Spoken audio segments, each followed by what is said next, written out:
Hello everybody, it's lovely to see you again.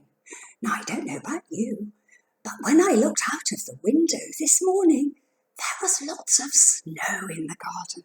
I love snow, but it's very cold, isn't it? Well, we've got a song that I'd like to sing, and I've got someone who's going to help me sing it, and his name is Finian. Can you see Finian? Oh, can you see him? I thought he was there. Where is he? Oh, hello, come on, Finian, say hello. Hello, everybody. Finian saying hello. Shall we sing our song? Right, come along then. 3 little speckled frogs sat on a speckled log, having some most delicious bugs. Yum, yum. One jumped into the pond where it was nice and cool. Then there were only 2 speckled frogs. 2 little speckled frogs sat on a speckled log, eating some most delicious bugs. Yum, yum. One jumped into the pond. What do you mean, no? You're not going to jump in the pond? No, why not? Brrr. Brrr. Oh, is it cold? It's too cold. Ah, that's like our story, isn't it? Shall we read the story? Yes, here we go then. Let's have a look at the story and find out why it was too cold. Here we go. Let's have a look at the pictures. Now, can you see? There's Frog. There's Frog sitting on his bed. And when he woke up one morning, he realised that everything was different. He looked out of the window and everything was white. It had snowed, just like it did here, didn't it? He rushed outside to look. There was snow everywhere. It was slippery under his feet, and suddenly he felt himself falling over backwards and slipping right into the river. But the river was frozen, and Frog lay on his back in the cold. Look at him. There's no water, he said. I won't be able to wash. Oh dear. It was frozen, so it was hard. He was shivering with cold on the bank. And then Duck came along. She was skating. Look at this, isn't it wonderful, said Frog. Are you coming? No, I'm freezing, said Frog. But skating like me is good for you, said Duck. I'll teach you.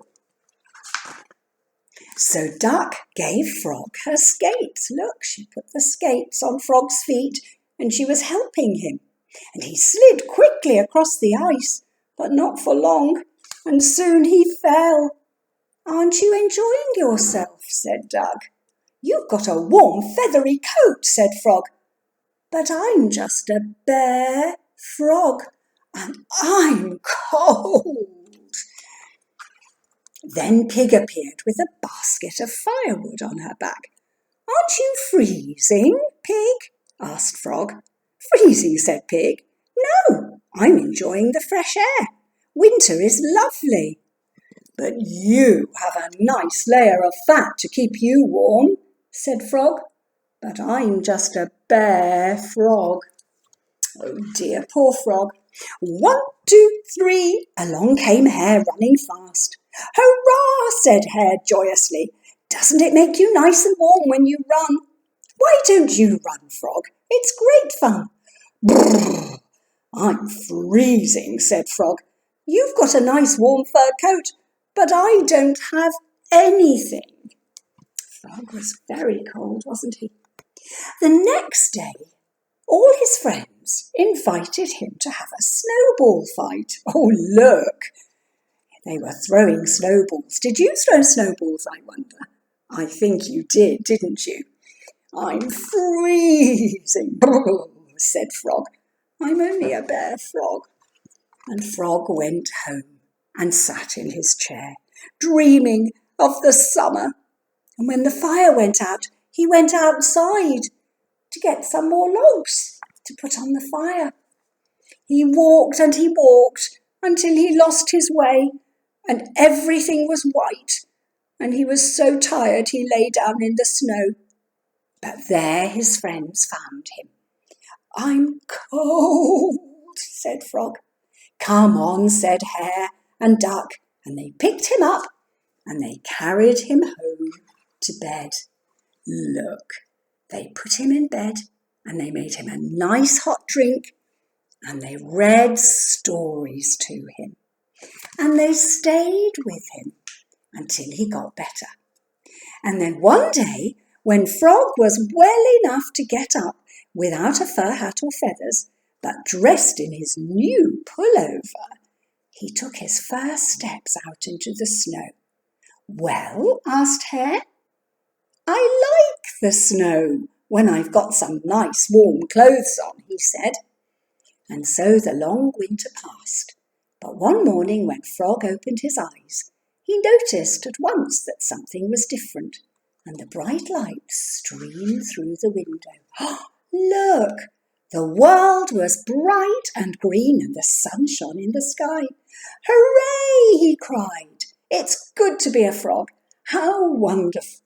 I can feel the sun's rays on my bare back." His friends were happy to see Frog so cheerful. What would we do without Frog? And they all laughed and played in the lovely sunshine. Isn't that lovely? Now that's a very happy story. Don't you think so, Frog? Phineas, where are you? Phineas! Where is he? There you are, Phineas. Now that was a nice story, wasn't it, Phineas? And it's good for us to remember that even when things feel a little bit sad, we've got friends to help us, and mums and dads and family who can help us. Haven't we, Phineas? Yes, we have.